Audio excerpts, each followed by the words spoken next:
progress. So I'd like to call to order the Middlebury Select Board meeting of Tuesday, December 9th. And the first item of business is approval of the agenda. I move. Second. Moved and seconded. Any changes to it at all, Dave? No. Nope. None. Okay, anybody else have any changes they request? If not, all in favor of approving the agenda as drafted, signify by saying aye. Aye. Aye. Any opposed? Next is approval of the consent agenda. I move. Second. Moved and seconded. Anything anybody would like to speak to in the consent agenda? In the library director's update, just as a heads up, our adult programming librarian, Renee, is retiring, and there's going to be a party for her from 2 to 4 on Friday, December 19th. You're all invited. Please come. Renee rocks. She's the best. I love her so much. Anything else? Okay, and everybody saw there was an amended check warrant sent out for everybody to review? Okay. So all in favor of approving the consent agenda as drafted, signify by saying aye. Aye. Aye. Any opposed? Next is citizen comments. Is anybody here for something that is not on the agenda? Not hearing anybody, I'll move on. Mark, Town Energy Committee nominations? Yeah, so we have 2 interested applicants for vacancies on our Energy Committee, so we're looking for a nomination this evening, and then we'll include those nominations on our next agenda for the 16th. I would move that we nominate Glenn Murphy and Richard Wolfson to the Town of Middlebury Energy Committee. Second. Moved and seconded. Any comments? I'm just wondering, like, there are presently 7 members, and you can go up to 9. Was there a need for adding 2, or Well, they we have were no, 9 and we're down to 7? their bylaws specifically say it's a goal of 9, but they also enumerate that they don't have a maximum number. I think they've lost a couple members within the last 6 months or a year, so I think they're hoping to fill them if they can. We did invite the 2 individuals. There we go. So I just wanted to make you guys aware. Do you want them to introduce? Yeah, while you're here, and so you, Why don't you come on up? why don't you come up and introduce yourself? And Hi, Glenn Murphy. again, What'd you like to know? Who you are. How about a little about your background? So I am interested in the Energy Committee. Mike did ask me to join, and when I was at the Addison Independent as a reporter, energy was one of my beats. So I know quite a bit about energy from that end of things, including the various state entities and institutions that make decisions, and also because I also covered New Haven at that time. I know about the kinds of pushback on energy that led to the creation of, if a town comes up with an energy plan, then they have a different kind of standing in terms of the kinds of energy projects that they might or might not want. So I feel like I have a kind of a broad grounding in how energy policy works in this state. And I'm a Middlebury resident. I'm also a climate activist, and most of the activism that I've done the past year and a half has happened through my church, which is St. Stephen's, and through the Episcopal Diocese of Vermont, which is all the Episcopal churches in the whole state. So we presented a resolution, and all the Diocese of Vermont has pledged to try to remove fossil fuel from our buildings by 2034. Obviously, it's a really complicated issue, but I want what's best for our town, our community, and for Vermont. I really enjoyed the Sunday festivities this summer. That was great. That was, yeah, it was a great event. The Yeah. organizers on that did an amazing job. I just. Oh, I thought you were an organizer. I thought I was complimenting you directly. I'm sorry. I spoke for 5 minutes and I carried a lot of tables. That counts. I think you get it. I think you get credit. I did the same swept a job I lot of did. tables. Well done. Well, thank you, Jane.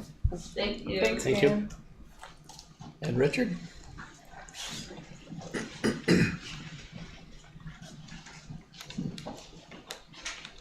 Well, I can ask the same question, what do you want to know, but I'll give you a little bio.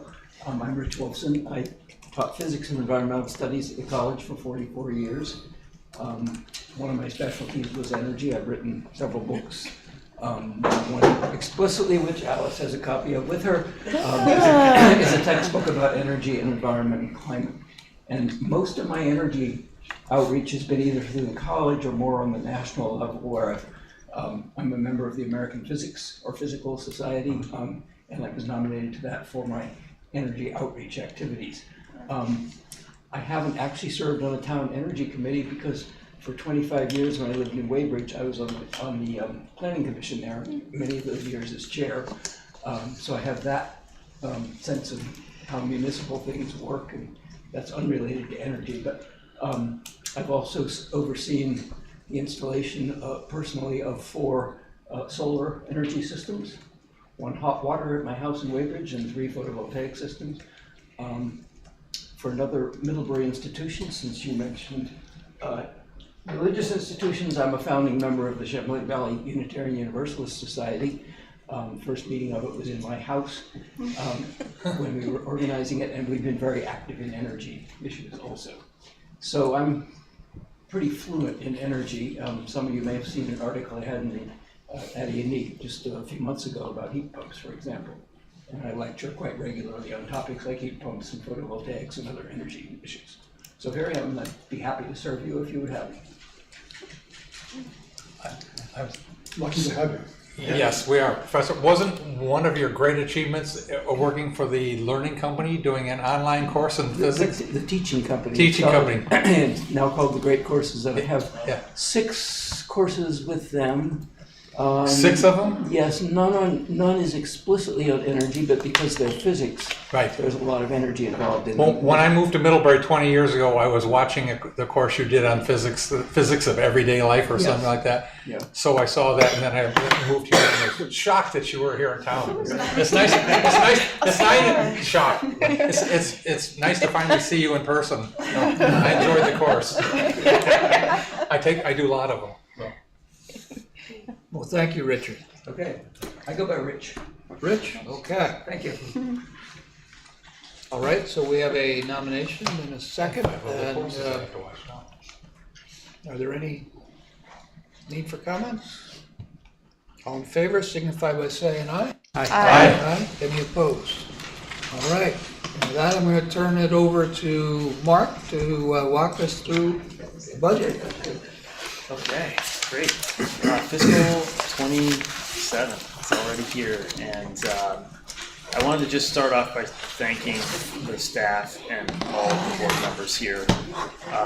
This is my first budget season. Of course, I landed here right after, I think it was actually the evening of your public hearing last year. So I had a steep learning curve, and I appreciate everyone's patience over the last couple of months. Hopefully by now you've had an opportunity to read and review the proposed budget documents that we included in the posted packet. And I also just want to recognize that these are our working documents, so I apologize for the changes that were posted later in the day today. But I suspect that we will have to keep updating these documents over the next several weeks as we work through this process. So. I also think it's worth recognizing that this was a really challenging task this year, and trying to keep those year-over-year increases in check to the extent we could. We did a significant portion of the increase is in fixed costs, which is always hard to work with. So, wages, benefits, debt service, etc. And I'll get into more details in just a minute. We have a very, very brief, high-level overview slide presentation here. We did make a number of changes in the budget this year, and by changes I mean adjustments to increases. I don't think we made many cuts, but we did make some adjustments to requested increases by departments. And there's a new column in the spreadsheet that reflects that. I believe this year, or at this point in the process, leading up to tonight, it's about $150,000 in reductions. So we are, this is kind of the budget process kickoff. We're here, we're ready to work with you this evening. Our department head team is here also. We're missing two. Allison and Emily could not attend tonight, but they will hopefully be here for the next meeting in case you have any questions about their operating budgets or capital requests. So we're going to just go through a quick PowerPoint right now. And I'm going to recap some information that we've already covered for anyone that's participating from home or viewing for the very first time this evening. So first slide, major drivers for capital this year. Technology, we're proposing several network upgrades, some increased security measures, a new police server, and cloud-based off-site backups. Building improvements, this is specific to the town offices, security measures, access controls, and the beginning of an HVAC system reserve, since this building is now approaching a decade since it was constructed. Public Works, engineering for projects, stormwater projects, roads and sidewalks, and Public Works site planning in addition to bridges. The police department, we have some technology upgrades there as well, some security enhancements, another investment in the HVAC system replacement there, radio system, and some tactical equipment. For Parks and Rec, we have some scheduled pool repairs, facility maintenance, an investment in our skate park again, some gardening upgrades, and court resurfacing.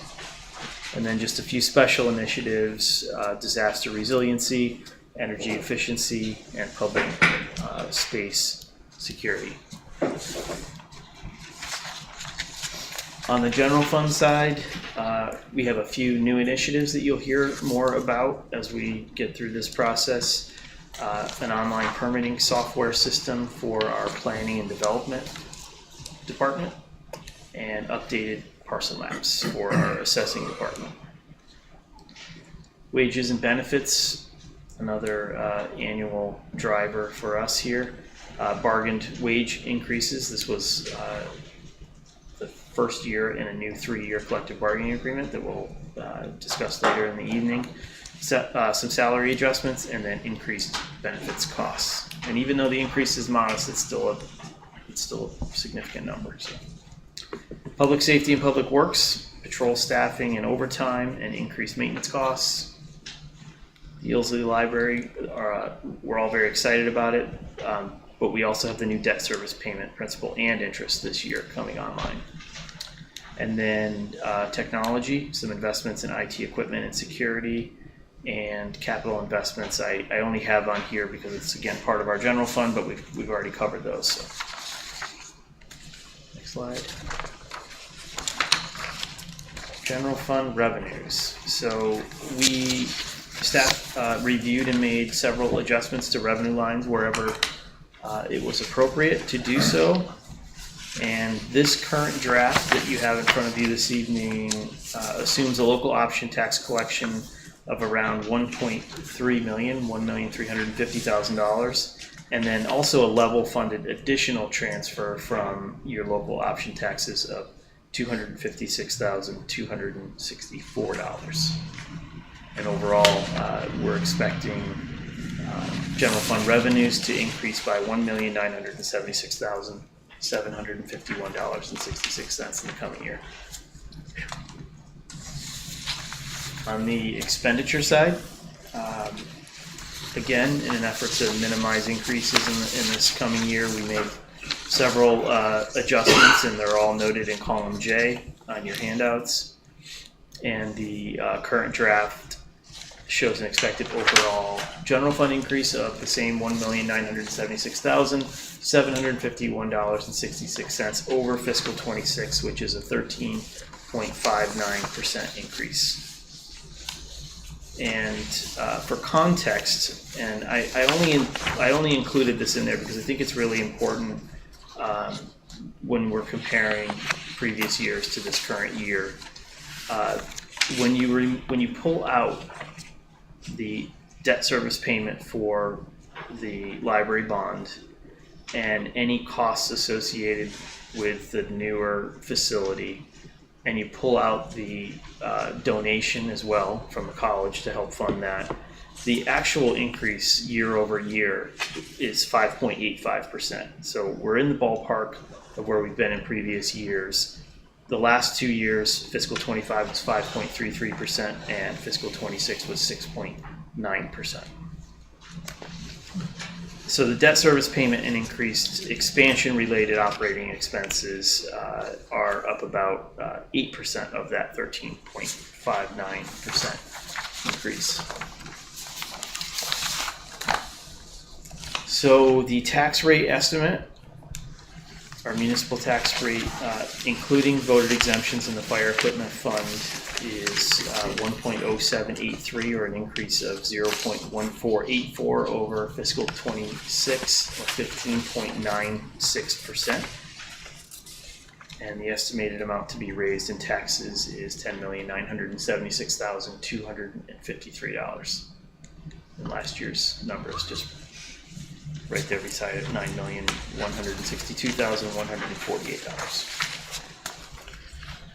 In your packet for this evening, there was a much more detailed memorandum from the Downtown Improvement District Commission. They made a recommendation back in November, on November 4th, and they have put forward $30,500 in proposals for your consideration during this budget season. 3 trash enclosures for $6,000. Actually, I think it's 4 trash enclosures. Public art and murals, $12,000. Happy Trail improvements, $7,500, and then a proposed discretionary fund, which would be for unanticipated mid-fiscal year projects that arise throughout the year, of $5,000. Does that need to be decided as part of a unified budget, or can that be given when the event comes up? 5,000. Yeah, like discretionary mid-year budget items. My understanding was that this needed to be folded into the fiscal 27 budget. Yeah. I think, unfortunately, the DIDC has been dormant for a few years, Sure. and there's been a lot of turnover in the building, so we're not really sure. Okay. But that's my understanding, is that this needs to be folded into the. I mean, they could at the time come for a special. If it was July and they're like, we'd love $5,000 from this. My take on this is they're looking for a little bit of a leash, a little bit of a longer leash to be able to spend that $5,000 without having to come. I've got a lot to say on this. If you want me, if this is appropriate time, or you got more to present. I have one more slide, and then if you and we can circle back to that if the board wishes. All right. So, really, I just wanted to wrap up by again thanking department heads for the time they spent developing their capital and operating budgets. The work started for them back in September, and I just wanted to recognize their hard work.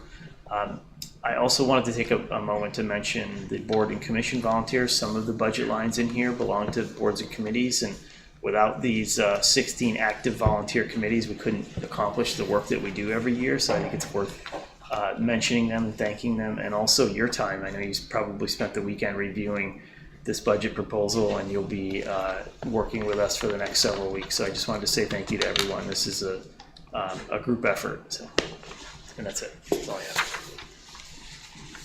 Go back to this one? Yep. You can.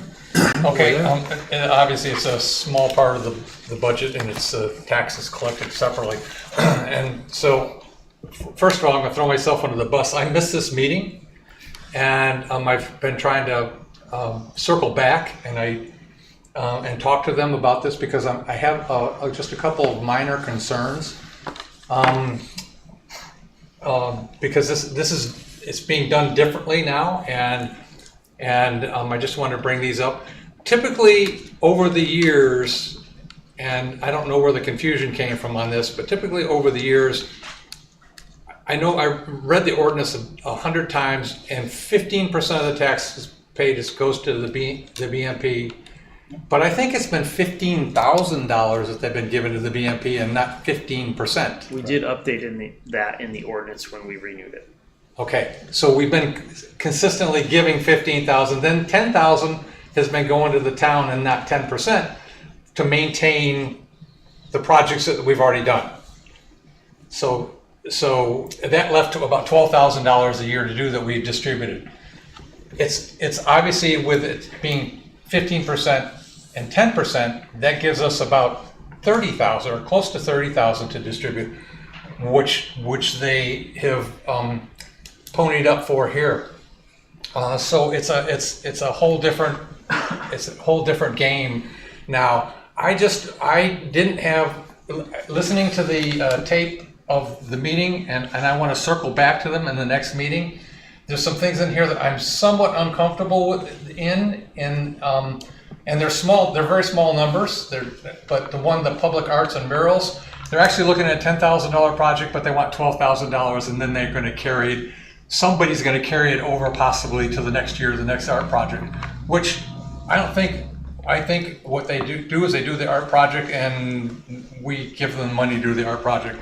I don't know where this money is going to be. Is it the BMP going to hold it? And I don't think we should be giving the BMP any more money to hold for potential other items.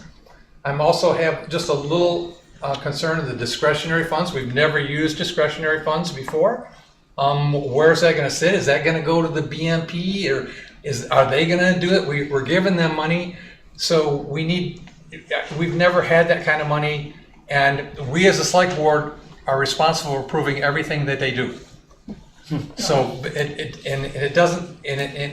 I know this was your idea, so you. No, I think that in my discussion with Mark about this, he wondered,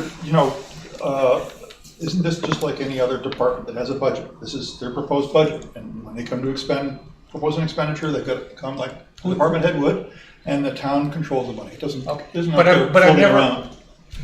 But I have not. We've never done discretionary funds. Right. And I'm a little uncomfortable with discretionary funds. And I would really like to know what the $10,000 a year in maintenance funds, what they've done over the 10,000 years, because you talked about in the discretionary funds doing maintenance with the discretionary funds. But the town's collected $10,000 over the last several years for that maintenance fund, and I've not seen that expended in any place. So those are just kind of things that we need to work out. Public Works Department can tell you, they. See, that's what I meant. So, I mean, I don't have a line that says DIDC upkeep that we spend that. The truth is that town spends a lot more maintaining the downtown than $10,000. I know, I understand it. I'm just trying to figure out where this money is going. If it's supposed to be used be used specifically to maintain projects that we've approved before, and some of the things that we've approved before are disintegrating, then it should be used on So that. where it goes is line 46. Right there, it comes in as a revenue. It's The there IDC now. Downtown maintenance. Well, it's there for prior years are there too. Yeah, but it says 3,000 and it's been 10,000. It's supposed to be 10,000. Oh, They've been doing 10,000. Are you sure it's not 10%? It's supposed to be 10%, but working with Kathleen, we only had $12,000 to expend every year, and it was minor projects that we spent $12,000. And it was my understanding. That would not be, I think, I always viewed this as more of an administrative, fee for the town, and, I could be wrong there, but that would not be as the DIDC would not be your budget line. It would be separate.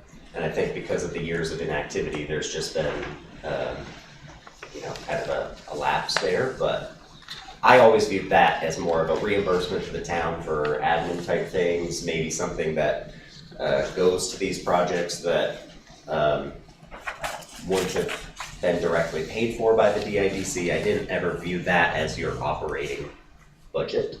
Okay, well, as Fred said, this should be part of the operating budget. To me, there's just a lot of confusion in these numbers and a lot of where's the money, and again, it's not big dollars at all.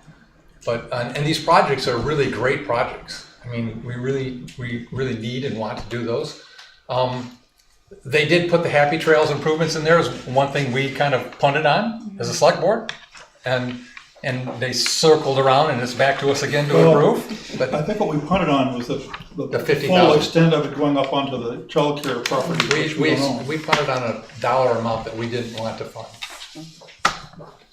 Okay. Yeah, I mean, we went through the whole explanation of what it was, but it was a $50,000 proposal, I think.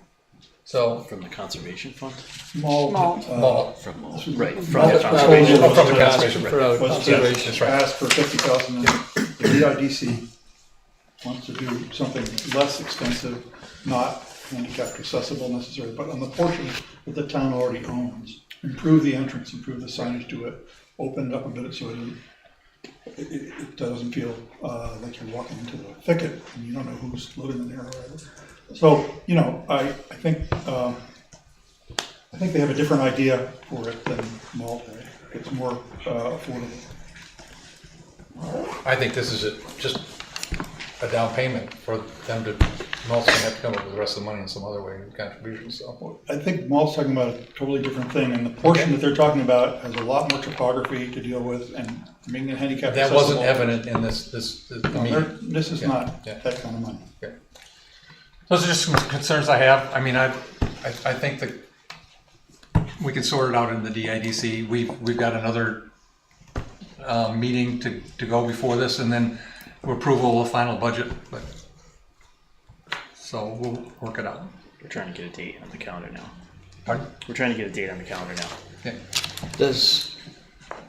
I guess I'm a little concerned because you were in that meeting. If we're not coordinating with Malt on Happy Trails, you got two agencies with different visions, so I'm not sure that that's sufficient, but I would say that ought to be a prerequisite, is that they're working collaboratively on it, instead of one of them going in with something and someone coming behind them and changing it.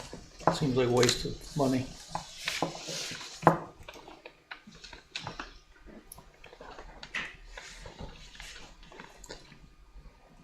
Okay. How do you guys want to? You want to start with questions? You want to hear each of the? We've already kind of heard each of the staff proponencies as we went through it. Now this is the wrap up, and they're here to answer. Any questions? But if you want to have somebody run back through this, we can do that. What are your thoughts besides shock? I got some questions on what Mark presented, because I can get really confused easily. So can you go back to your first first ones, and when you talked about not there. No. Keep going. Next, keep going. Major drivers, revenues. Okay, let me see. Okay, I have a question here. I know there's a line item, and this might wrap around to being a library interest to me, but line 31, the local option tax is the 1.350. And a level funded additional transfer from the local option tax of 256. Where, and I have not gone line by line this, because this is still. That's on 106, so it's on the second page.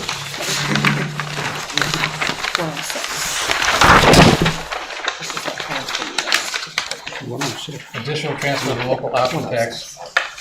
Okay, so basically, the local option tax is going to, give us 1.6 million for in revenue.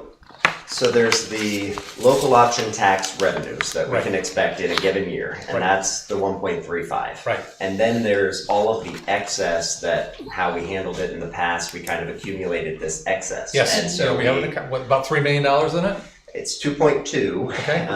And remember, within that, we have to figure out what is needed for the Cross Street Bridge maintenance. Right. But the difference there is available for basically a buy down of the tax rate in any given year. So for clear demonstration, we kept it level from last year. But that is a line that you are free to raise as you see fit or get rid of.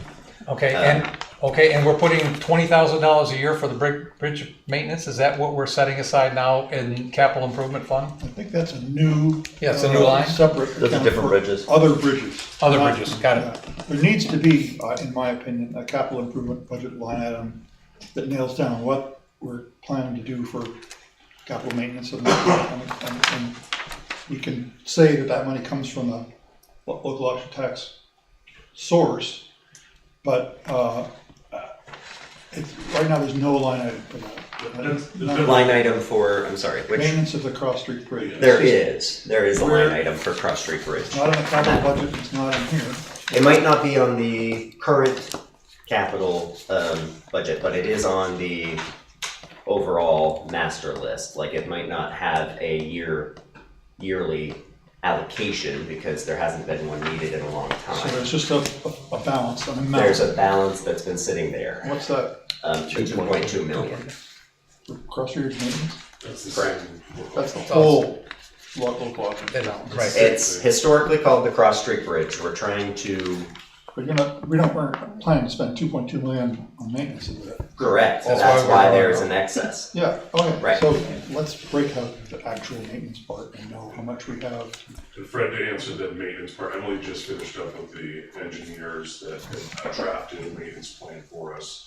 And we'll start rolling out what that cost expense year to year will be, but we just got that back in the fall, so I don't think she's put a number where she's close to putting. She was trying to adjust it for inflation, so it's getting very close to Okay. the finished product. Great.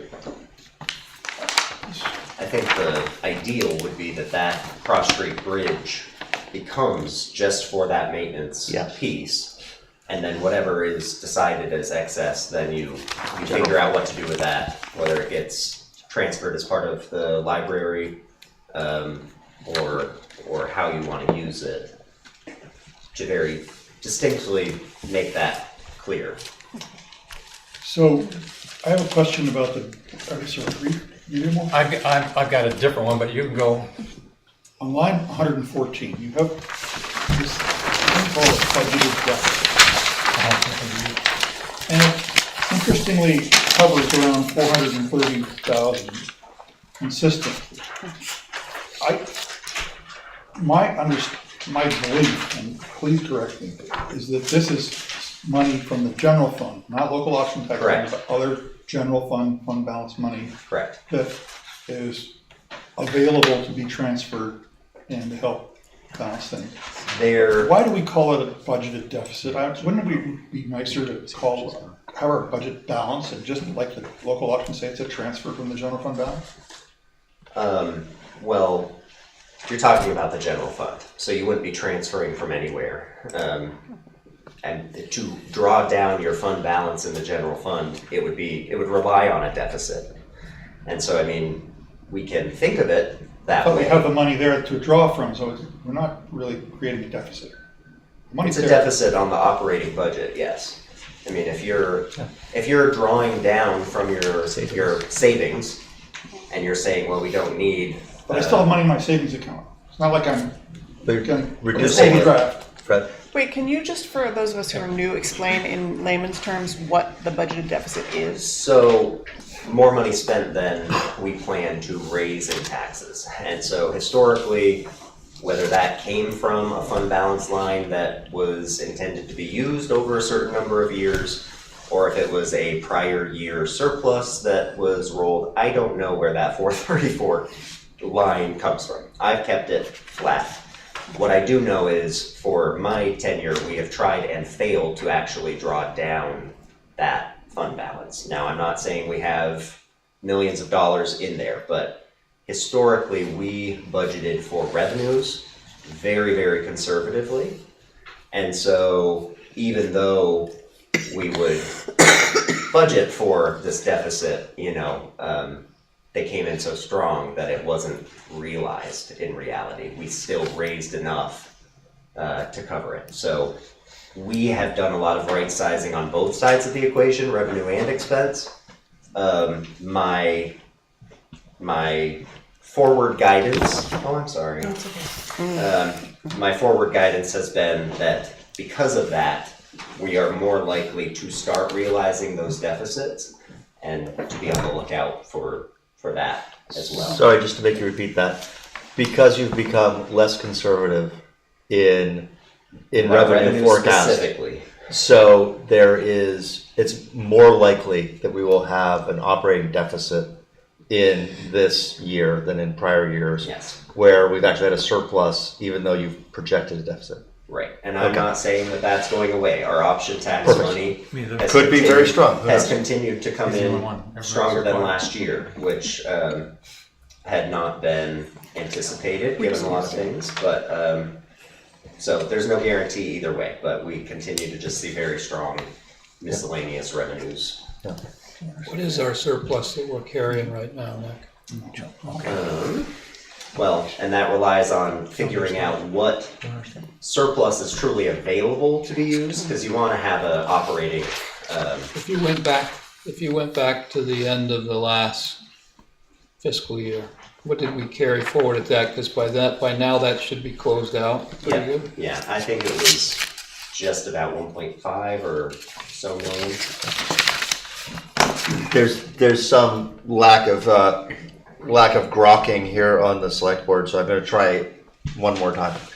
To balance the 27 budget requires a paper drawdown of savings of $434,000, which you have expected in prior years, but it has never been the case that we've needed to draw down savings before because we've budgeted for our revenue very conservatively. We've exceeded it, and in fact, we've had a surplus in 24, 25, and who knows, 26. Correct. Okay. And you're saying that because we're kind of squeezing on the revenue side to make sure that we're not increasing. I am not going to promise that that's going to just continue. Correct. Okay. But I'm trying again. I'm just trying to that was a very good summary. Any I better. just don't know why we're calling a surplus like- a deficit. It just drives me nuts. We should have a balanced budget. It is. The way we build this is that we have to collect all the other revenues that we can in the revenue side of the budget, local option, state aid, all the other things. And then the last number we come up with is going to have to be raised by taxes in the expenditure budget. Except we call this thing a deficit when it's really out of the surplus. no, it's out of fund balance, and that's very different.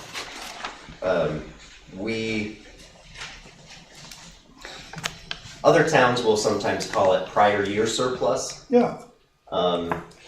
I think it's misleading personally. The reality is we are not budgeting for a balanced budget. It is a drawdown of fund balance. It's a deficit. The money is not being transferred from another fund to where we could say this was a general fund revenue. It is an asset of the general fund that we are using to fill the gap. So. All right. I understand.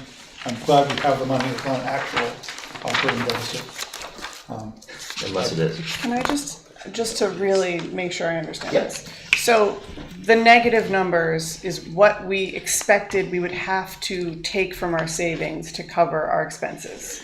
But then we ended up not needing to do that. But then what are the positive numbers? How did we end up with 14 million, like at this point, year to date now? I I'm guess sorry, where are you seeing the four? Yeah, that's in column H, That's a mis- That's a don't, mistake. don't pay attention to that.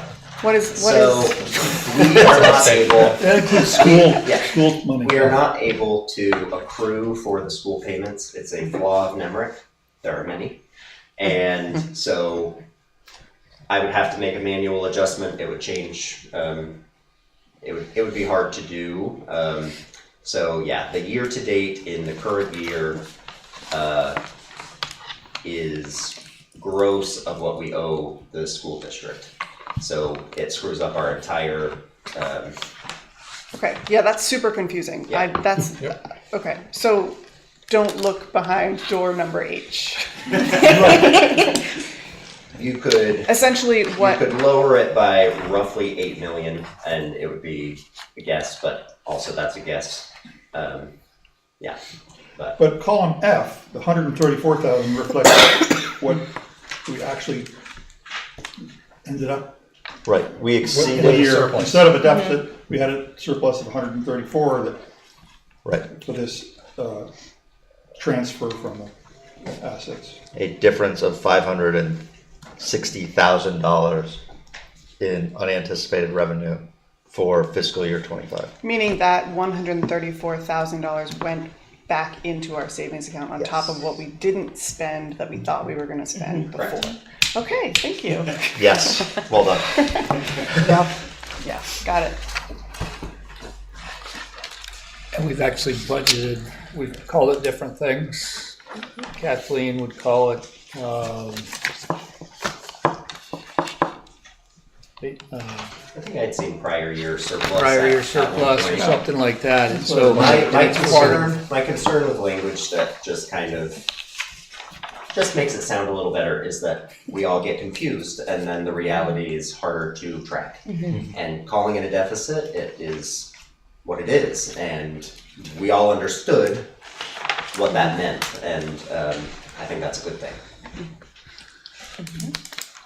So this is the same effectively as buying down the tax rate with Different the, pool of money. right, with the Cross Street Street Bridge. Bridge money. Yeah. Only here it's general fund money. Correct.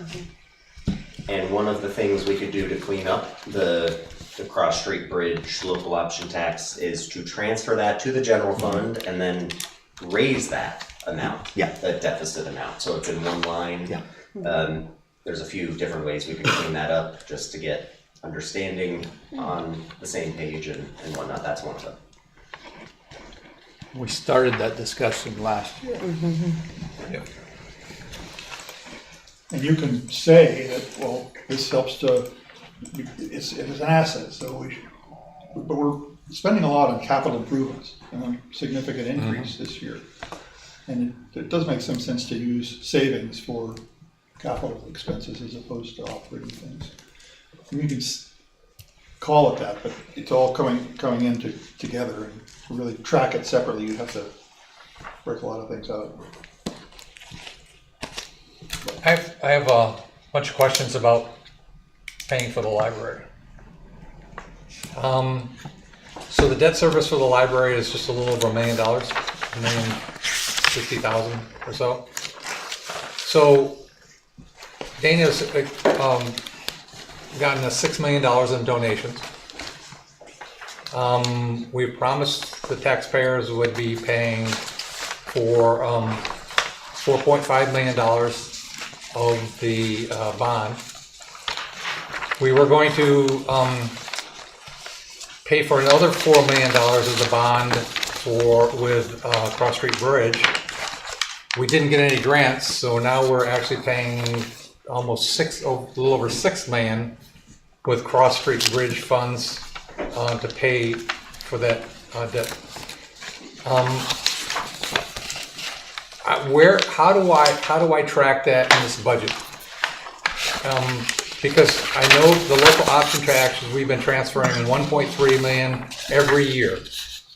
This year it's 1.35, and then this year we have another 256,000 in there. Where does the 6 million donations come in? And here's what I'd love to see. I'd love to see what the budget looks like if you just took out that debt service for the library and just took that out. what would our budget look for, and how would you pay, and how would you have a separate budget line to pay for the library with only encumbering the tax of $4.5 million for the people in the town, which equates to about $120 a year for a house that's taxed at the $300,000 rate. Yeah. So the historic process has been going every year to the voters and asking to use the 1.3 million. Yes. And so it's always been assumed that that would, in effect, offset taxes. Now, it might not be your property tax, because it's already been assumed and it's already baked in. It's not available twice to kind of double dip it. So, I mean, the reality is the impact on the tax for the remainder is high. I mean, Well, what you just said is that we're actually going to charge our taxpayers more than what we would normally have to pay for 4.5 million. yeah, I mean, the entire bond ultimately will be felt by taxpayers. So here's why I say show me the 1.3. Yeah, the 1.3 is something we transfer in every year, and it pays for generally through the budget. Okay, so now we put a library in there, and we do the 1.3, and we go, oh, that's paying for the library now, and who's paying for the other money? This is a shell game. It's a shell game. So basically, we are raising the taxes significantly to pay for the library when we promised we would only raise the taxes to pay for $4.5 million. And we said we'd take the local option tax to do it. To take the local option tax, 1.3 million all these years, and then all of a sudden put it in next year's budget at 1.3 million the same, is not right. Yeah, I mean, I share your feelings, and I feel last year that we attempted to kind of paint this picture, and that's why there's been a lot of effort made to clean up how we talk about the Cross Street Bridge. But you do understand the reality, yes. So when we got into a problem where we weren't getting the grants, Brian came up, talked to Kathleen, and came up with, said, surprised us and said, hey, we'll use the Cross Street funds to do that, and we'll pay for it. And he said, if we don't do that, then we've got to go back to the taxpayers and get their approval to increase their tax rate to pay for the library, and we don't want to do that. But we're doing that. We're doing that.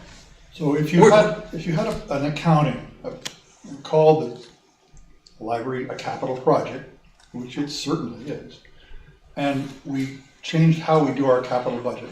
Here's the project, there's the $17 million amount, let's subtract now the donations, the amounts that are coming from the other sources that were pledged, as Dan said. Then what's left is budgeted out in the capital budget to be raised by taxes. It would be easier to understand if it was part of the capital budget and had those things set aside for your clarity and comfort. Yeah, and that's why I said we should take this budget and we should remove that line item of the 1.06 million. We should put it out there and come up with a budget without that, and then come up with the revenues how they should be. I mean, we have 6 million, and we have and then put what the tax rate would be for the 4.5 million to pay for that, and then the rest of it should come out of the bridge fund and not be the 1.35. We have some amount of money to help.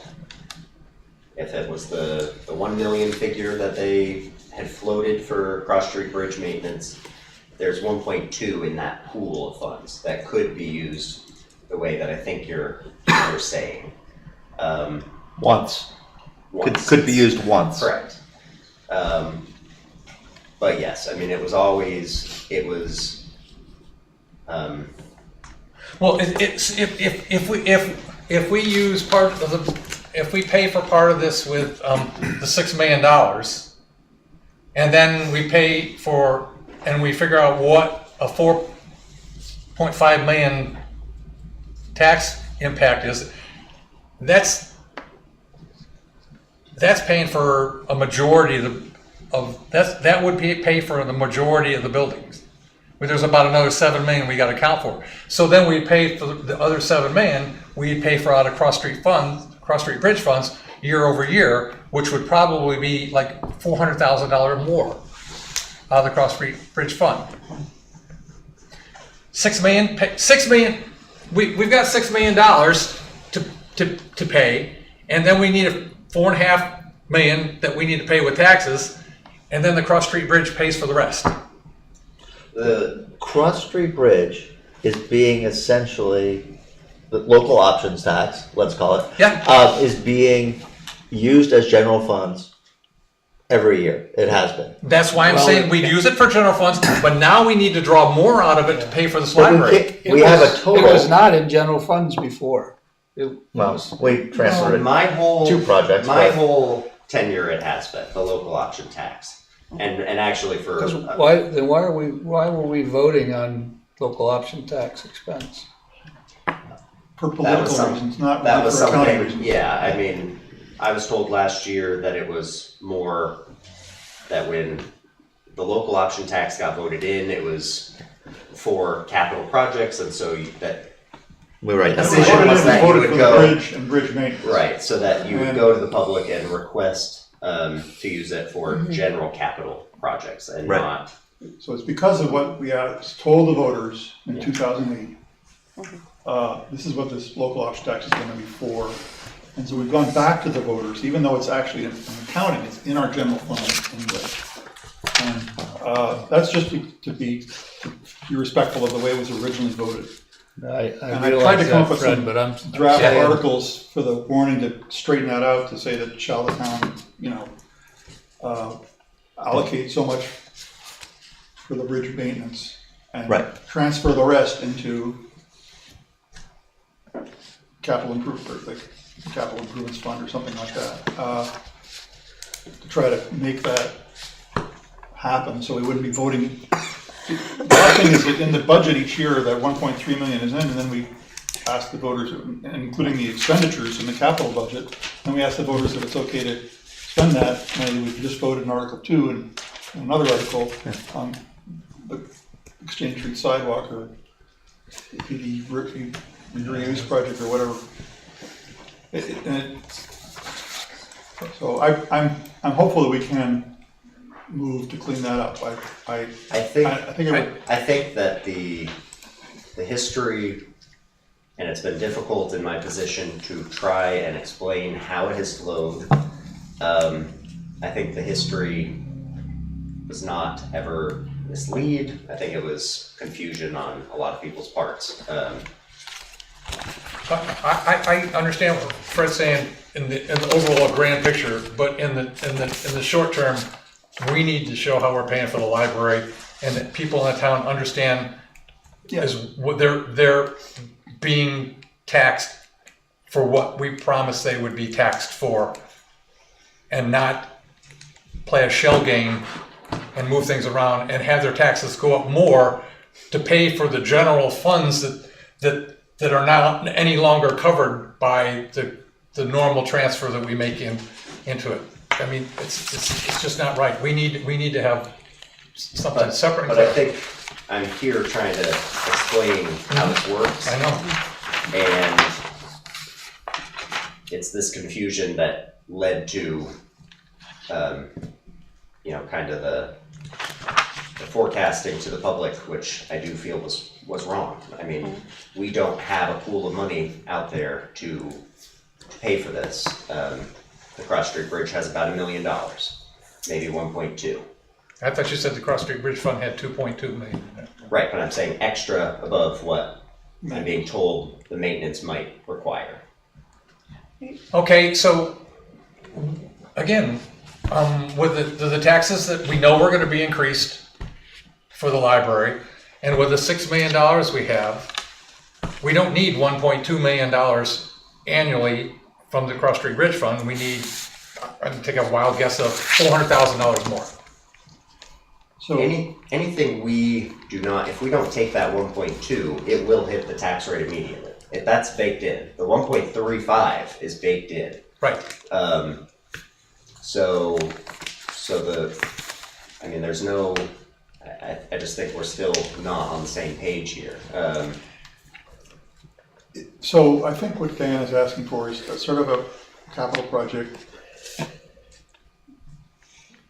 capital program budget for the library, just to satisfy that people understand where the money is coming from to pay that off.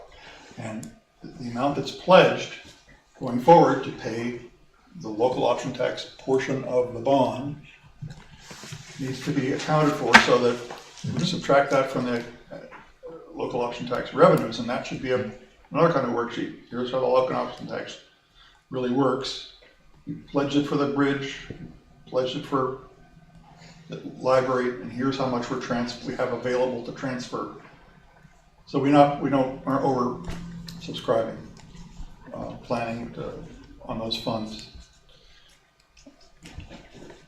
That make sense? Yeah, it makes sense.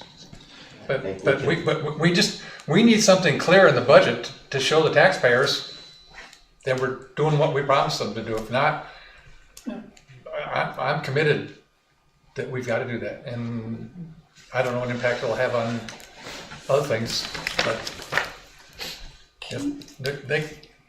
they should hold us accountable to that.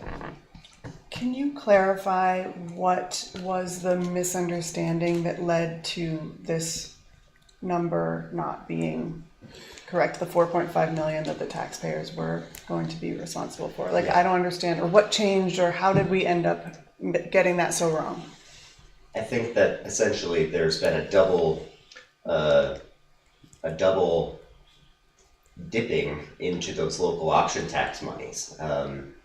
Because of the confusion of calling it Cross Street Bridge versus local option tax, and I just think that and I mean, it hasn't been from lack of trying to explain this reality, but I think that's essentially they've historically, because it was called Cross Street Bridge, related, it's seen as like a transfer in and not as just a general fund revenue that immediately is offsetting the tax rate and is already baked in.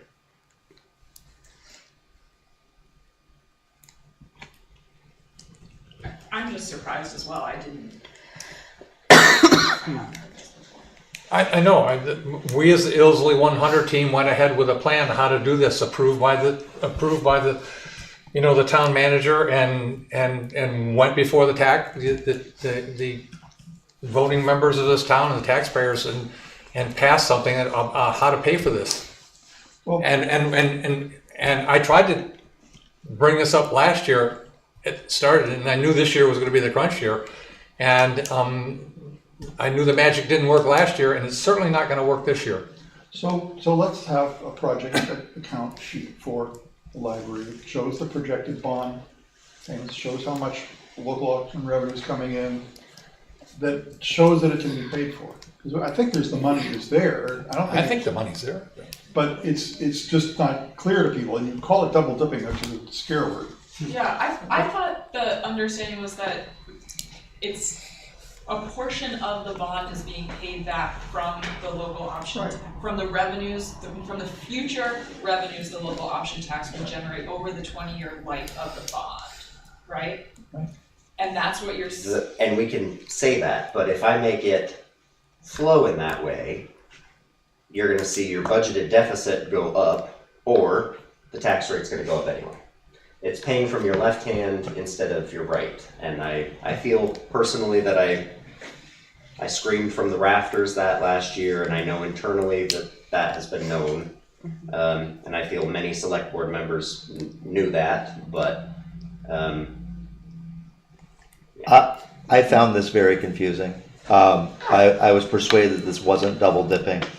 I was looking at the local options revenue and very much had the feeling that we were using all of it in prior years and there was not additional money to buy down the library debt service to the degree that we said we were doing so. But in the end, after asking repeatedly to have it made clear to me, I said, okay, if you all think that this works. I didn't think it worked. And I couldn't get a good explanation that I understood last year, but this year's the bigger year. This is when it hits. Yeah. Yeah. So look, I've been snookered. do you believe the money's there to pay for the library? Yes or no? Not in a pool of, not in a savings pool, no. You don't But think we year will have sufficient over year, revenues? we have the money that's coming in every year, right? And we are paying down the debt service for the library. I'm sorry, so I mean, The I'm sorry, pool of which money, piece? we don't have all the money now, but every year we are paying some of it, right? Sure. we're paying some of it, yes, but in order to keep the budget as we've got here, we need to raise taxes as is factored in. So my understanding, and I'll say it again, my understanding is when we pass this, is that the agreements that we made was that there would be I assume that there would be the $1.3 million transfer in the budget, because that's been supported by the budget. Taxes would go up to pay for the 4.5 million, and then there would be still money left in the bridge fund to transfer every year to pay for that block of money, That's what I'm saying. the 6.5 million. That's what we all understood. Yes. I mean, that's simple. And now there's not money there? I think the taxpayer, our understanding is $4.5 million that's why they are on the hook, right? Yes. Nothing else for the taxes. Heard. That was the understanding, I think. So maybe I'll just add, I don't know how much it clarifies anything, but we've heard the figure 6 million thrown out there, and I just want to confirm we have secured $6.3 million in pledges. 4 million has already come in, and that was the first money spent. So the town ended up bonding for 11.5. So the $1 million payment we have coming up this year is the first of 20 payments on that 11.5.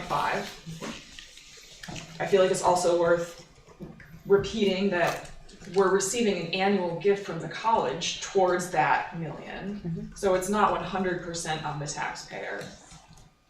Right. I think there's a lot that speaks to the point of like, it would be Very nice good. to see how the stack works.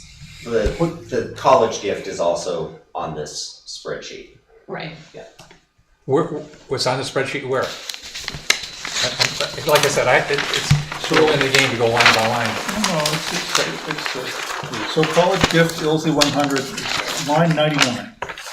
99? So the 600,000 that I think she's talking about is Oh, that's a different. 97. Well, that's for the Cross Street Bridge. Well, that's right. CSB, 91,000. but the Ilsley is line 99.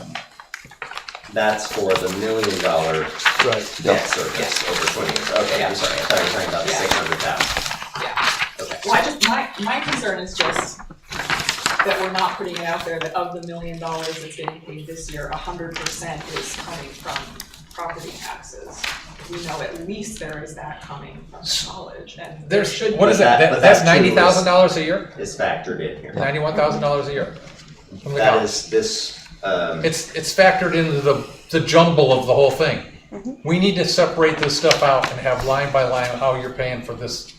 This has to be, okay, it's in there. But it's hard to see that that's paying for it. And so there's 90,000 there. So, That just is- a We question. will also we have the- receive another, so the remaining, let's see, we have 6.3 in donations, $1 million of that will come from the college, so there's a remaining 1.3 million in donations that will be paid out over the coming 3 years. Right.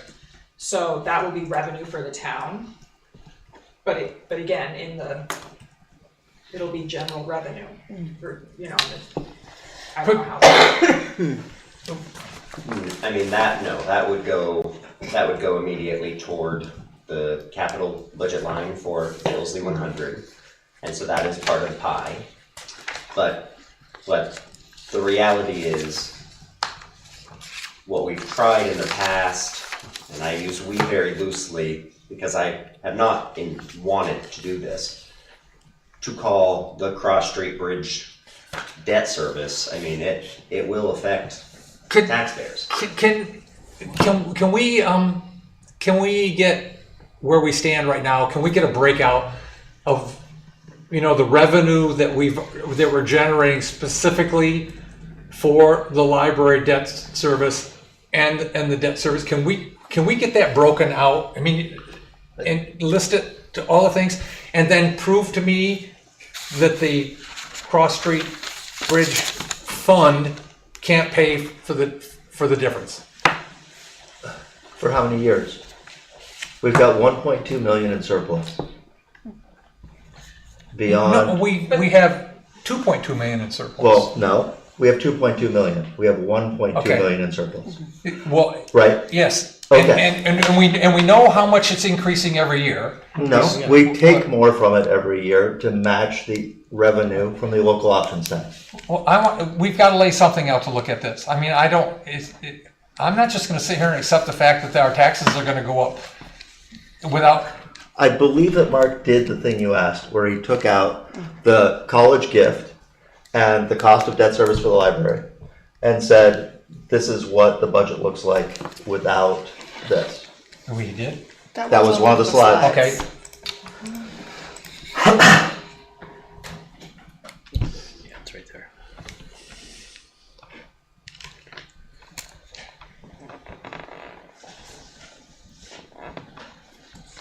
So what I did was, first, I removed line 99, which is the gift coming in. So that gift is part of the 6.2 million. The college gift is part of the 6.3. Okay, Yep. I made but adjustments. the other gift money isn't it? The other gift money is not reflected in here. Yeah, I think having a project budget for financing project Yes. budget.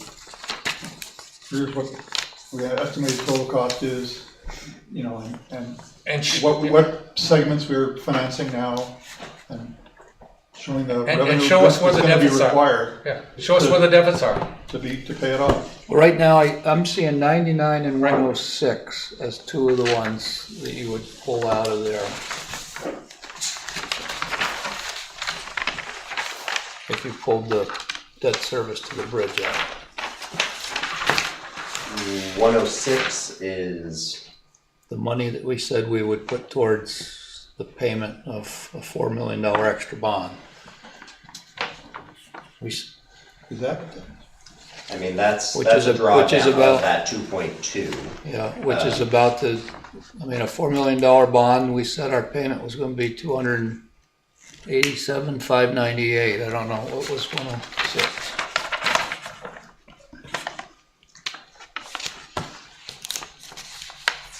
I can't read, is that 256?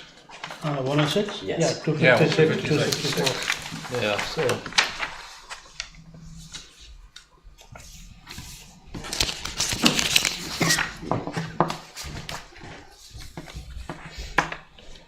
So we had a budget of 16,400. A little over 16,400. And you had 6,500. I got us right from donations, or 65, 6.5 million, 6.3. 6.3, plus 100,000 interest over the amount of time that we held those gifts Yeah, before they were spent, so. so got us down to 10 million. there is a $600,000 federal rebate that we can expect for the geothermal system once the project is complete.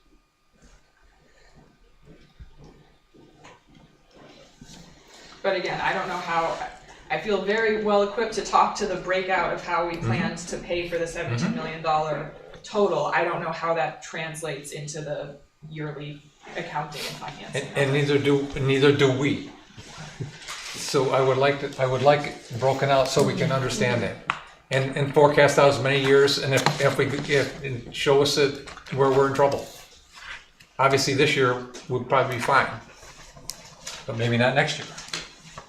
But I don't know. Mark, Maybe not. were we to expect a little bit more from the local option money from the state because they were going to cut back the 30% tribute that they take? And how, did that amount to? I haven't heard any. Wasn't that news in passed by the regard. legislature? It could be why we're seeing a better number this year from last year. I don't think it was a lot of money. I think it was $70,000 or $100,000, but yeah, that's not nothing. We might be able to project the local option revenue to go up a little bit from that.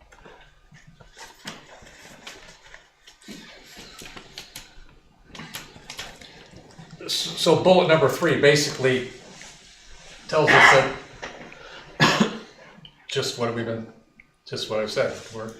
What you said, we're in trouble. Yeah. So we just admitted our guilt right here on bullet 3. I didn't read it that well the first time. I've got a Yep. spreadsheet that somebody did for us that That was a spreadsheet from Kathleen. from Kathleen. And It shows that the town has the money to do it. And So that's what we based the Yeah. plan on. Can you share that? I don't have. You have that spreadsheet? Well, you would have to go In back my to files, but 24. I can find it, I yeah. can get it from Henry. Yes. I can send it to you.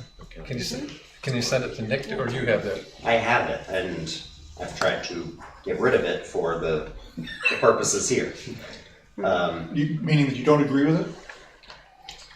I think by talking about the local option tax separately, you make it sound like it's not already factored into the general fund budget.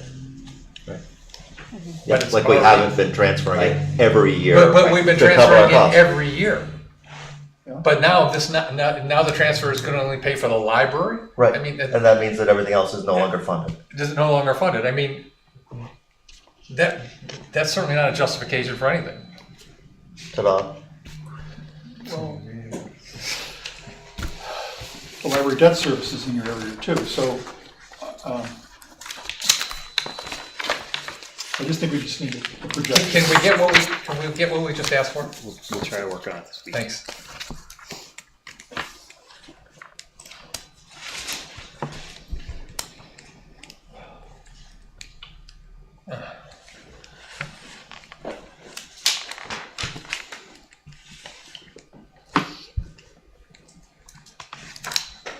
Well, clearly, we need to complete and pay for the library. Yes. Okay, we voted for that. Let's, that part of it is, we've talked enough about, we know what we need to do to be sure of that. Beyond that, the bottom line of the total increase is a shocking number.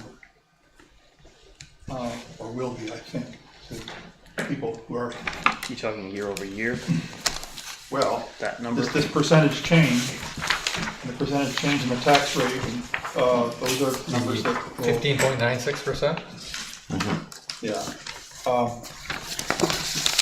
So,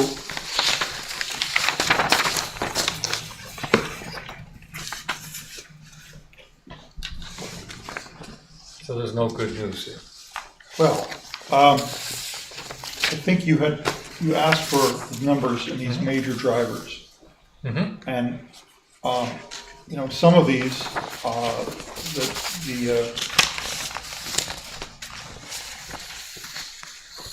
we have both in the capital budget and in the operating budget some technology amounts, 138,000 between the two technology items, operating and capital.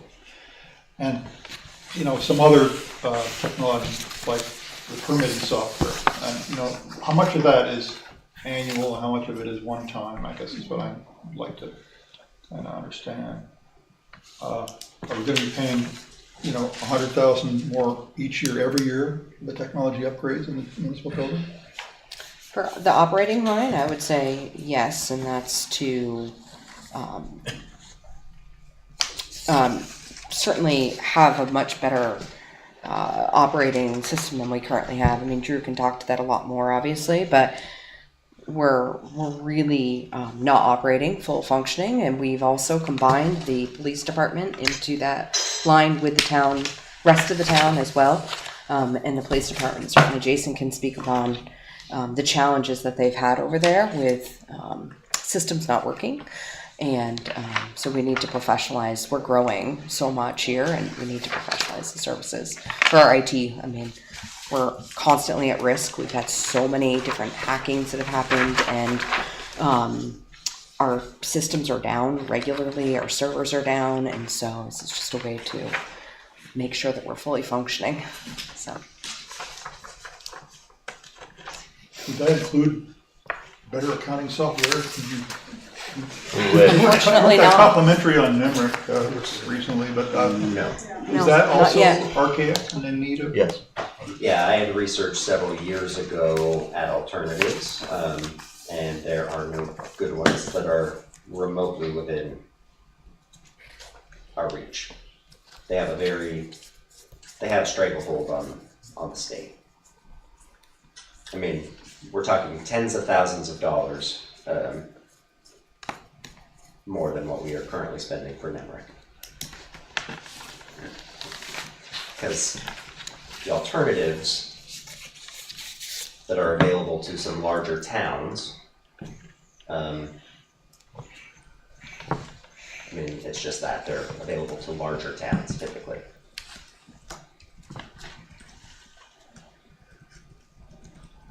There's like ClearGo, there's NetSuite, but all the proposals that came back when I had done that research several years ago were tens of thousands more per year than what we pay NEMRIC. Well, I'm not asking to spend more, but being able to know how much we have in budgets is kind of important. How management operates with, budget report that comes up with zero, we found last meeting.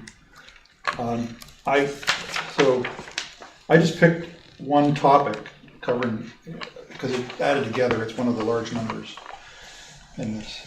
Another large number I noticed is on the revenue side, the gifts in lieu of taxes, 96. Now, is that all the college, or are there other agencies that give us money in lieu of taxes? That's on a different line for pilot, but that is overwhelmingly college. I think there's what is the where you can bring your trash? What is that? Oh yeah, the solid waste. Solid waste. Yeah, They also thank you. have an agreement. Pilot? Where is that? That's under state and federal government funding. Oh, okay. But All right. yeah, so the gift in lieu of taxes line that you're looking at is overwhelmingly college. Okay, so, and I understand, Mark, you're currently negotiating that. Correct. Okay, we're hopeful that will, because that's another big number on the revenue side. Where's that minus 170? That's the manager. That's the gift, Yeah. the gift in lieu of taxes. But you're reducing that by, it's 340, So, you're because reducing? they're in the process of negotiating, This was a 20-year, well, Yes, I know that. 10-year agreement renewed 2014 for 10 years. It's been expired. There's negotiation. So we're only gonna get half of There's those. negotiation. Okay. I got We that don't have a part. firm I didn't number. know that we had a cut, that it's ended. Hey Dave, what's the major driver in public works It's like a 10%, actually more than a 10% increase. So this is I'm guessing that's non-wages, or is that include wages and then expenditure summary? So wages, certainly, right, Crystal,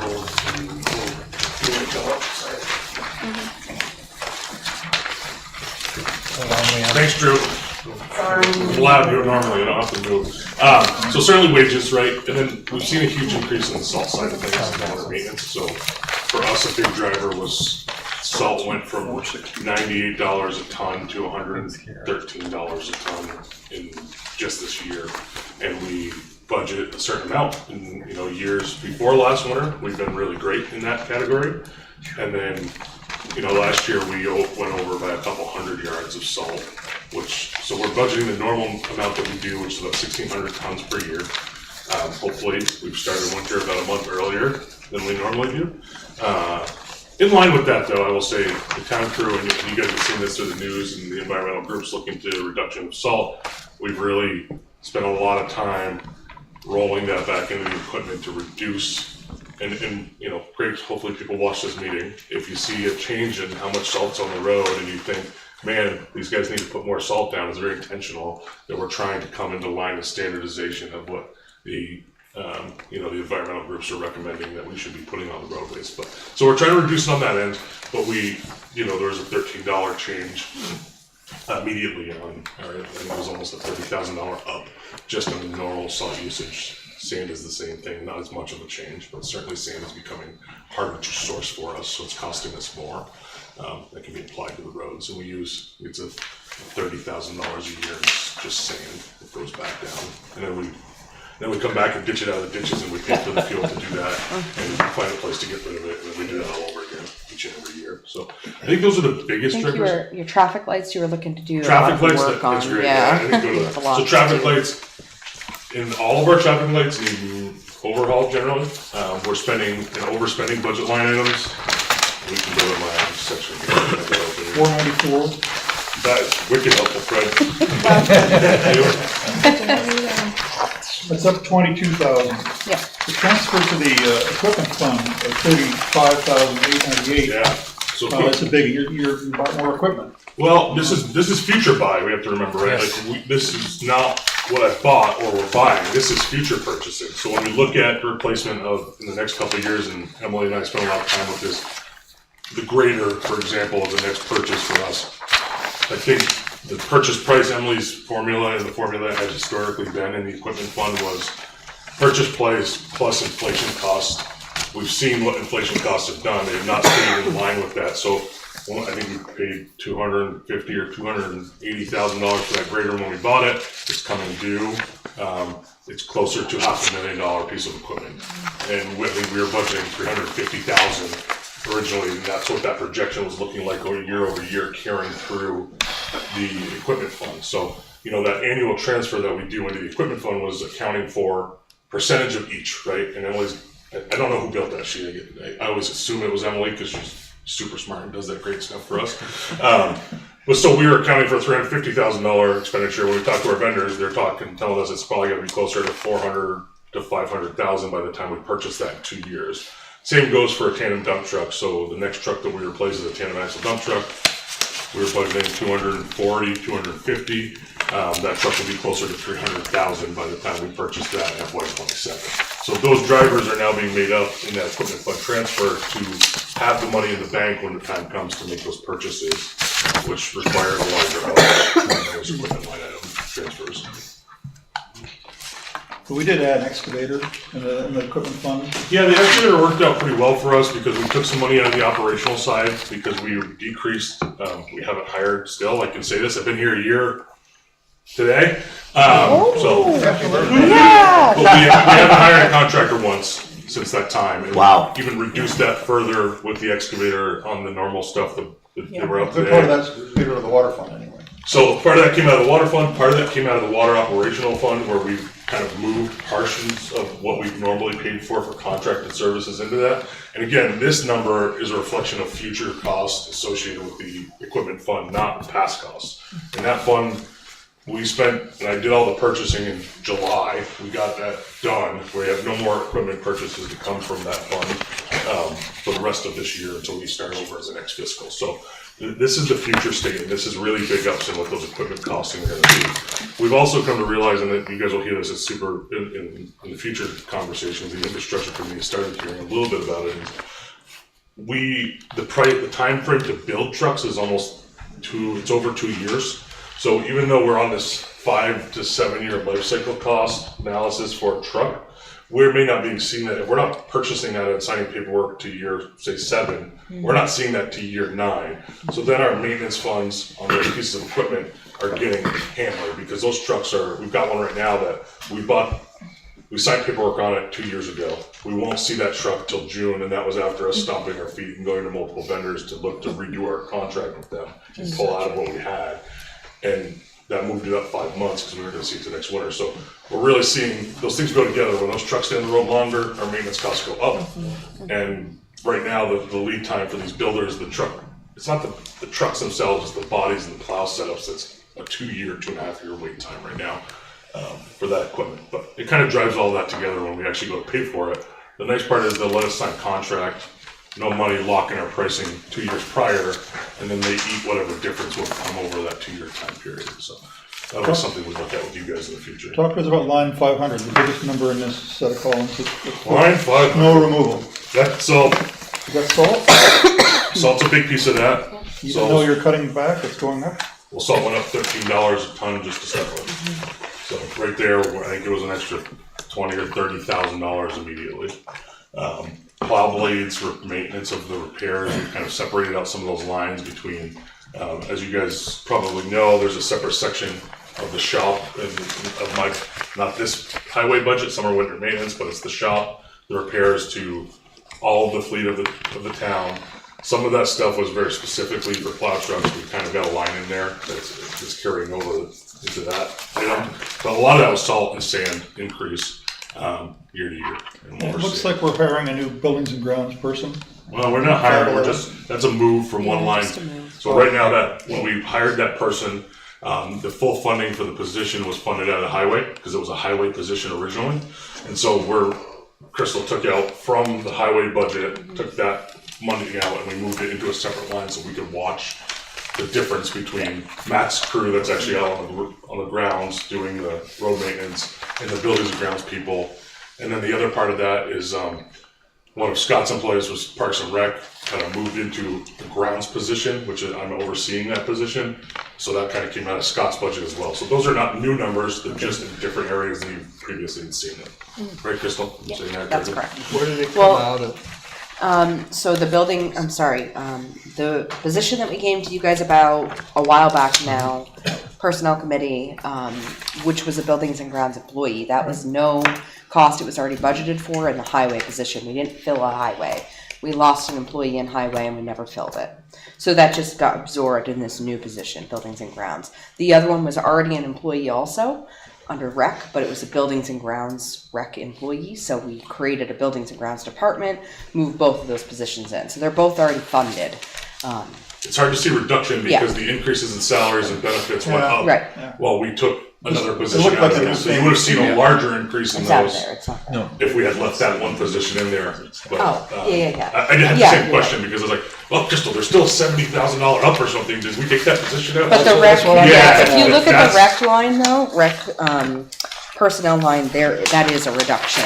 And again, that's because that position was pulled out and put into this line, so. Unless employees, there's only one unionized employee in the rec now. Yeah. So the changes that we'll discuss later Yeah. not being absorbed as heavily into rec's budget either.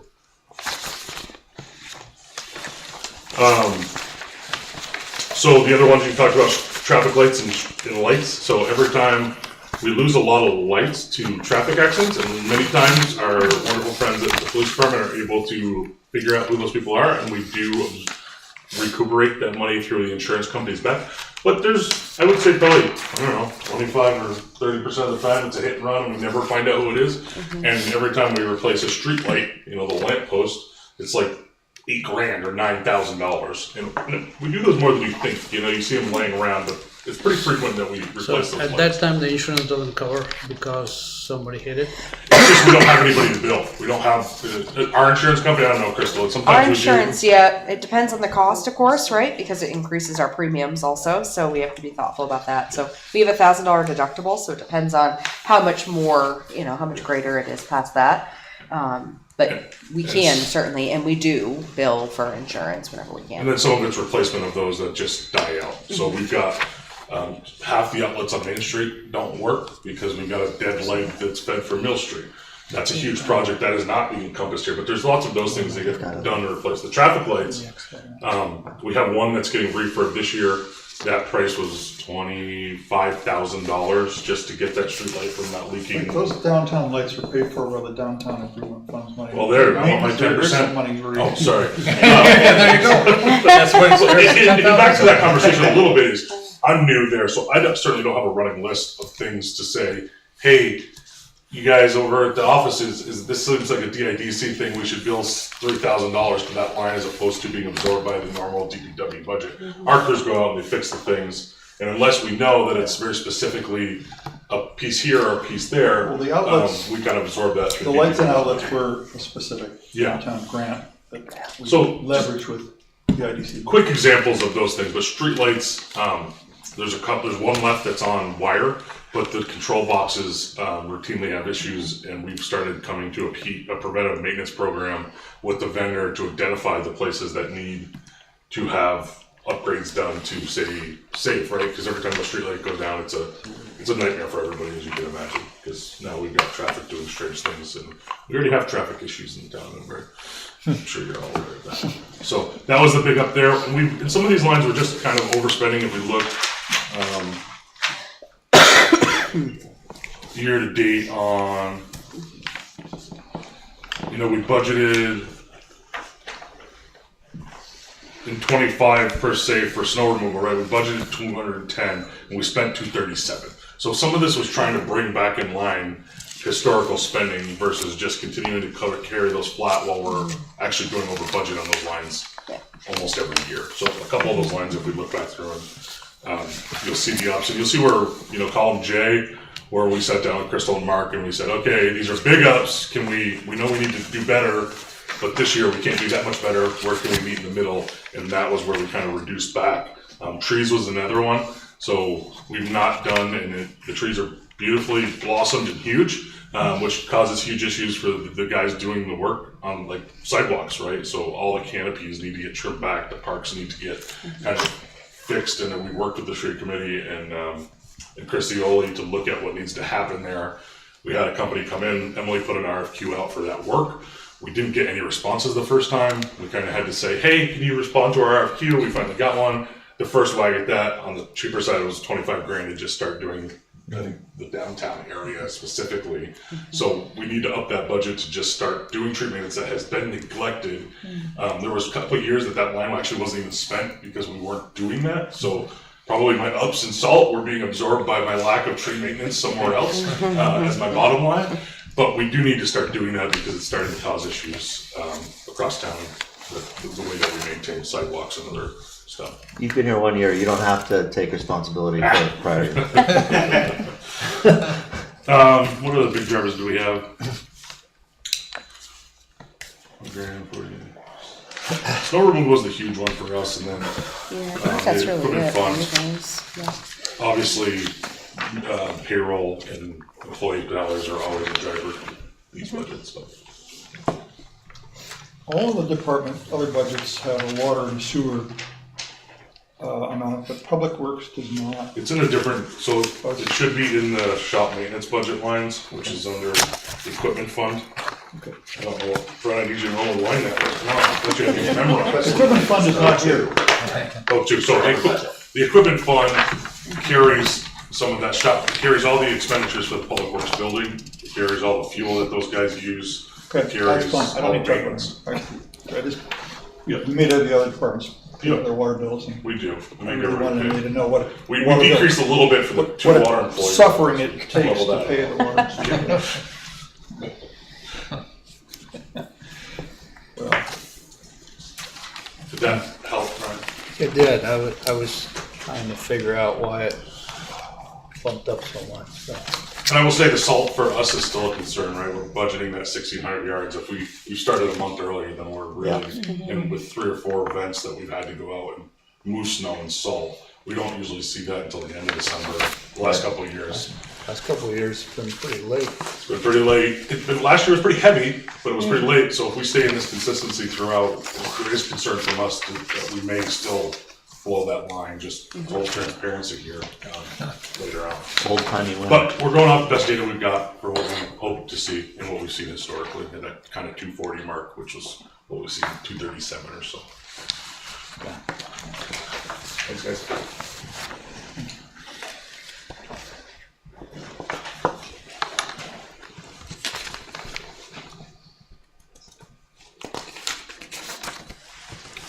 Reconcile in my mind the spreadsheet that we were making a decision off from and what we're talking about tonight. It's just baffling me here.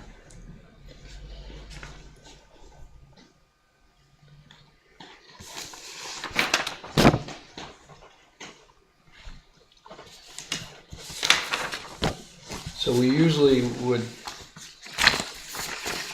look at it and challenge, say what's acceptable to us, what would be our target we could get there. And I assume it's something less than a 13% increase. And what would be our target? And that's a combination of relooking line items and looking at verifying income, projected income. Now, you have projected the increase in grand list on this, it looked like to me. Is that? Yeah, so waiting to hear some confirmation from Allison. That was a number that came from her, but just asking for. So that was from her. Yeah, that's better than what you sent out in the packet, what we received tonight. It was plus 149. Now it's 440, which is a 4.4% increase in the grand list as opposed Both to numbers that come from Allison, 1.5%. she believed there was room for an upward move. And I don't know, it'd be interesting to know, to see if she has a swag at where that's headed with the projects that are already in the works for the follow-on year as well. And we look at what we can afford to pull out. Well, 440,000 on the grand list is $44 million for building. Right. And you look around town, is there $44 million of taxable stuff happening? You can count on. Hence the further request from Allison. Yeah, I mean, FW Web and Stonecrop but So how much is this? Some of the things that are big investments in town are all taxable. The Child Center, our free child center, is that tax exempt? I don't have the answer on that. Fantastic project, but I don't know.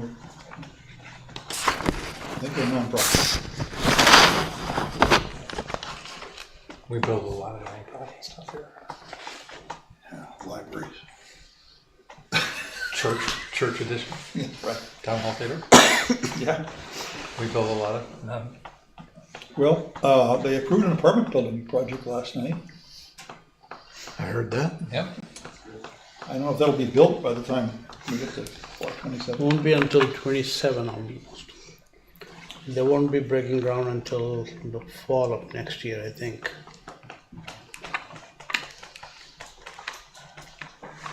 I suppose you know how much that's going to, but.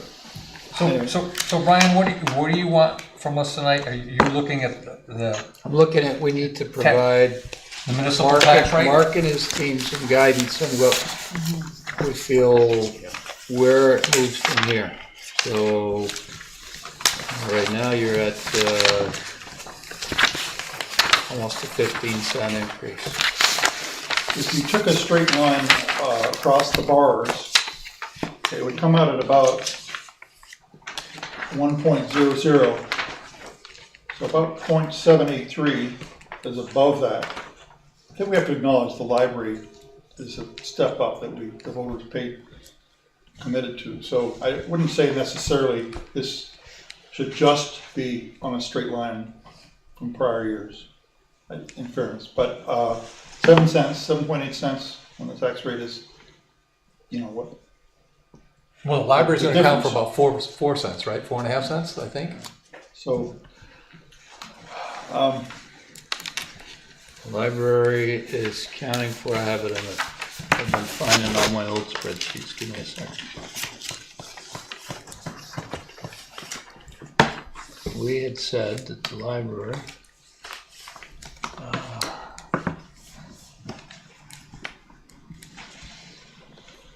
it's in that email I just sent you. Can you find it?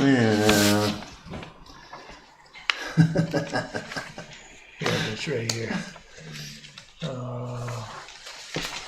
About a little over 4 cents. Yeah, so, yeah. Yeah. So And what is it? So that would be, if we could get 3.5 cents. So right now, with this budget, the estimate is 16.63 cents, is that right? What? Is the tax rate, is that what you're looking at? Oh, I'm looking at the wrong one, you got a new one. I looked at the one I had. That's what I was looking at. 15%, I was looking at this one, the same one but earlier today. Oh, yeah, it changed. Yeah, thanks. all right, we increased the estimate of the grand list, well, optimistically. So the tax rate projection is Right. a little relieved. We need more relief somehow.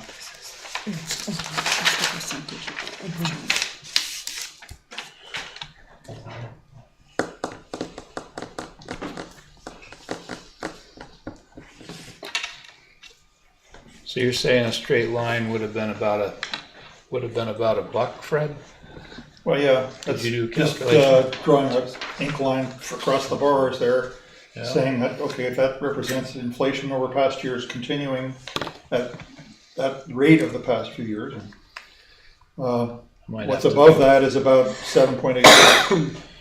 Rather than draw a line, I'd like to calculate. Right, and again, that's slide 3. Right? Yeah. That's yeah. what? The slide 3 from Mark's presentation says, Yeah, I don't think. sans the library, this increase is in keeping with the last 2 years. Right there.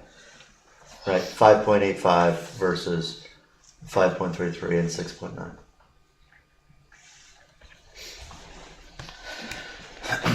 Well, and that's, I'm not sure that that's 100%. At 5.85? I think And we you've say the got library's 4 106. and 4 cents and about 4%. When you did that calculation, So- did you pull 106 out?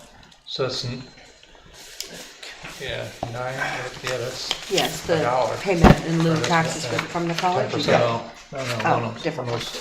No, The I did additional, I did not Oh, pull the okay. additional revenue out. so that's the money that we had said we were gonna put towards the library.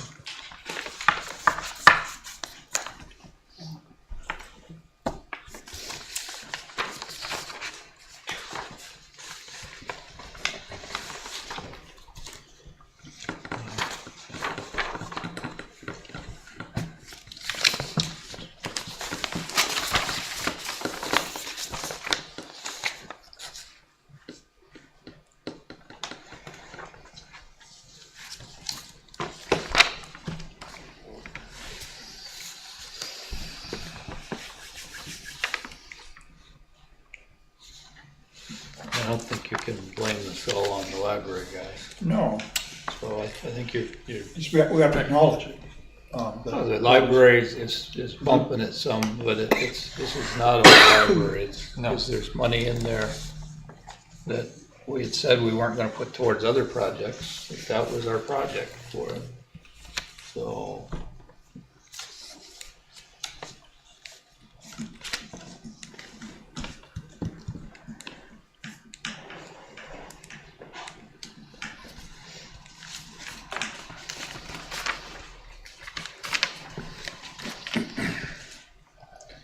Well, it is hard to know.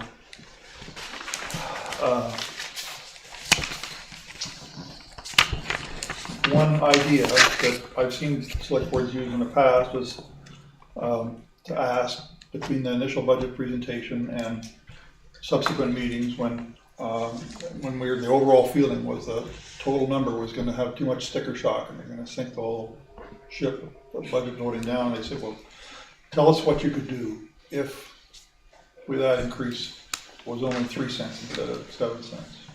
That's what Brian's asking We've for. done- That's what I'm asking That's for, what he's Fred. asking We've for. done that every single year. Oh, you're still doing it? Every year. Yes, So It's we, a tradition. that was a good idea. well, it's just because, there's always, this is what we would like to do, and this is what we feel is the right thing to do, and then, and that's coming from staff, and that's what's been brought to us, is what they feel that we need to do to continue to be progressive and everything, but then the reality of the budget hits you, and you say, well, what could slide a year, or, we don't want to slide stuff indefinitely, but and in the past, we have at times balanced projects with the excess in our general fund that we said, well, we have to have a certain amount, and where there was a percentage of the budget that was our baseline. And I'd have to go back to my notes because that was something that was always presented. As we looked at it off to the side, well, here's what we got, and it continues to grow because we haven't been overspending, and so we feel like we can get, maybe it's 200,000, whatever it is, and in here we have a certain amount budgeted for it, and then we've taken the excess from, and we have continued to. We were always budgeting less than we were getting in the local option tax, and it sounds like we did it again this past year, because local option taxes have been robust again. We might look at that and just say, well, Sure would be nice if the legislature would give us another half cent. I know. Is that what we talked about?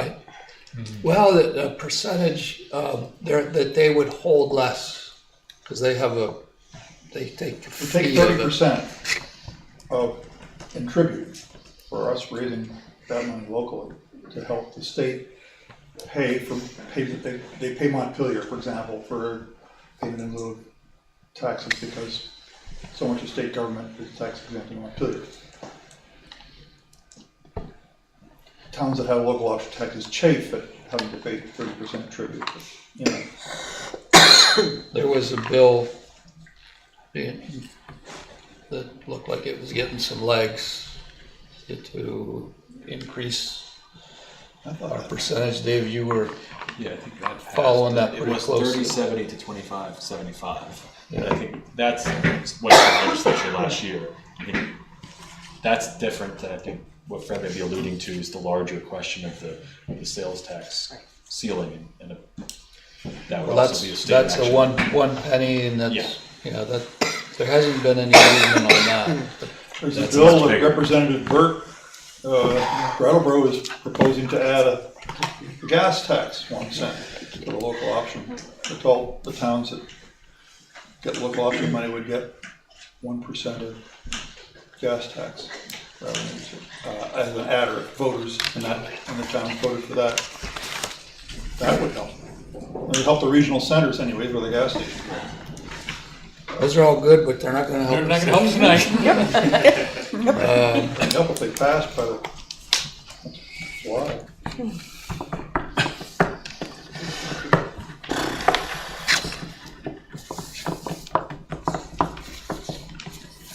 I think we have a budget workshop ahead of us before next week's meeting, guys. So, thoughts on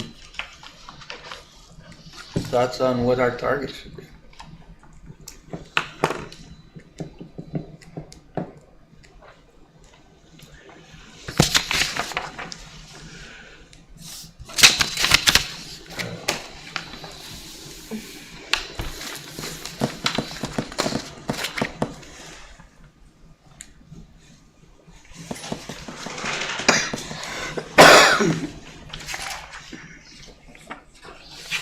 So does the cent still raise about 100,000? So It's still very. so if we were,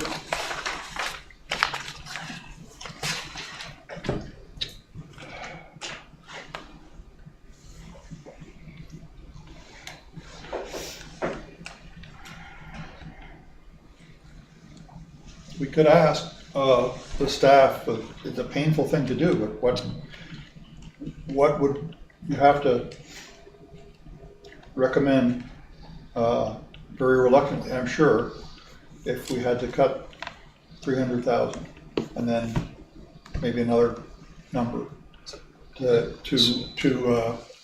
and then we can see how much pain, what would that really mean? And it may be that for example, the technology needs that were talked about, some of that's gonna save us money, and, we can't just put that off. So I think understanding how much resiliency there is, and it's the only way I could think of knowing how to go through the pain of this, looking at what could be done. So, Brian, we're looking at the 14.84 cents. Yes, So library is 4, so that's down to 10.84. more like 4.5. Yeah, okay.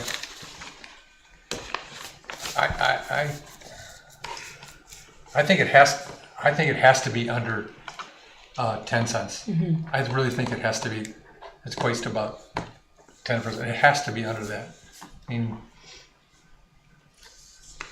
at least. I agree. I don't know if we can get it there, but So I think that's if almost- what- that's if almost what you, if that's what your goal is. That's almost 5 cents.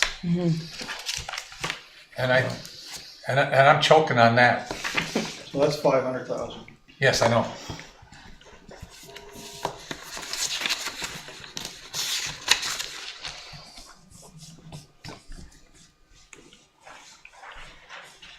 Yeah.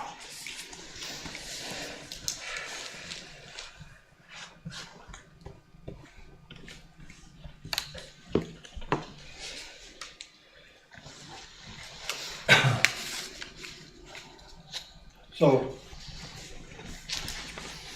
tell us, we have a meeting scheduled next week? We do. Yeah. That's a short period of time and then right after that, we have a budget hearing, so, in January. So, just practically, for us to say, tell us what would happen, it's not so simple a thing to say, show us what a $300,000 cut would be and a $500,000 cut would be in a week. That's a lot. It's all I'll ask for the administration, and I'm what are not your thoughts? saying that they're gonna have the solution, Fred. I'm saying that if we have a target, that we give it to them and let them come back, let Mark come back to us with his thoughts on it, so. Let's just, I've got some ideas too. I'd like to talk to you about Mark and Nick. I think we need to look at that, just make sure we understand. We're all on, I don't know as though we're all on the same understanding of how that's being applied. And because I pulled out my spreadsheets, I'm sure that we were looking at those when we talked about it. 24. So. Okay, what's next here? Are you looking to schedule another workshop? We're gonna have to talk about the budget. I don't think we have to go, we just need to look at those drivers and make comments on those. I don't think we have to go through the whole, there was no discussions on any of the other lines, was there?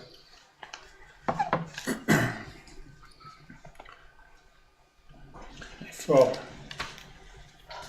I want to compliment Mark on, there's a lot of work that's gone into this, and it is a tough year, what it looks to me, so, we're all in a tough position about it, so. It was a challenge, and I have to Yeah, that admit. compliment should extend to all of the Yeah, stuff that worked Crystal, on their Nick, budgets. and department heads put a lot of time into this as well. So. It just would be disastrous to get to a town meeting and have the overall percentage be a sticker shock and the whole budget goes down. Right.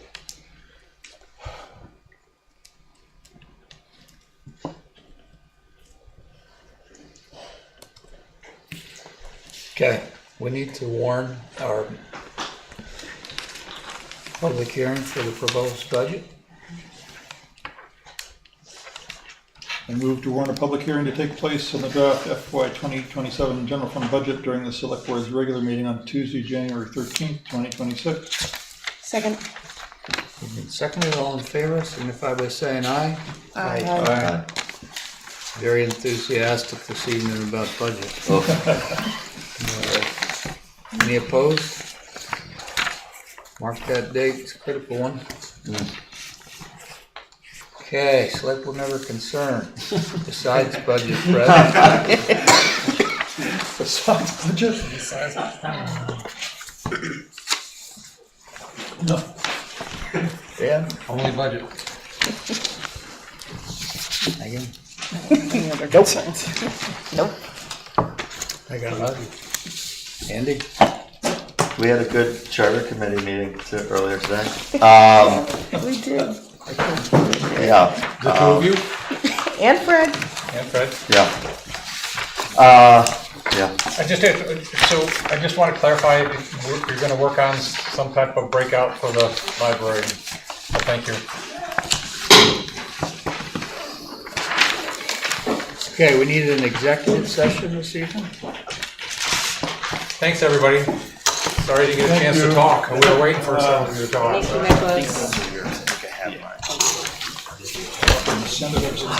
Yeah. Oh, yeah. Let's do it.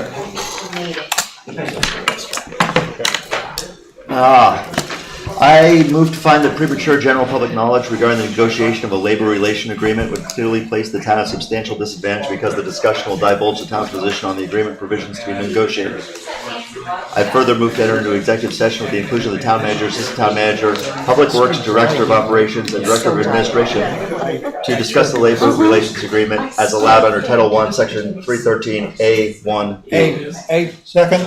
guys, and seconded, Dan. We're trying to go into executive session here, guys. I'm just talking to one of the staff members. Doesn't matter, come on. Moved and seconded. Moved and seconded to go into executive session. The one hearing aid was listening to you. Yeah. All in favor? Aye. Any opposed?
Ready? So I move to authorize Mark to sign the agreement with the union. Fiscal 26 through 28. Second. So we have a motion to authorize town manager to sign the general employee union's fiscal 26 to 28 new contract that's been negotiated. Any questions on it? Hearing none, all in favor signify by saying aye. Aye. Any opposed? I think we unanimously agree, we appreciate the job you did and feel it's a very fair Yeah. Well done. solution. And also appreciate our staff, the employees, Yeah. for understanding, being very reasonable in their requests. So, with that, motion to Motion to adjourn. Second. All in favor? Aye.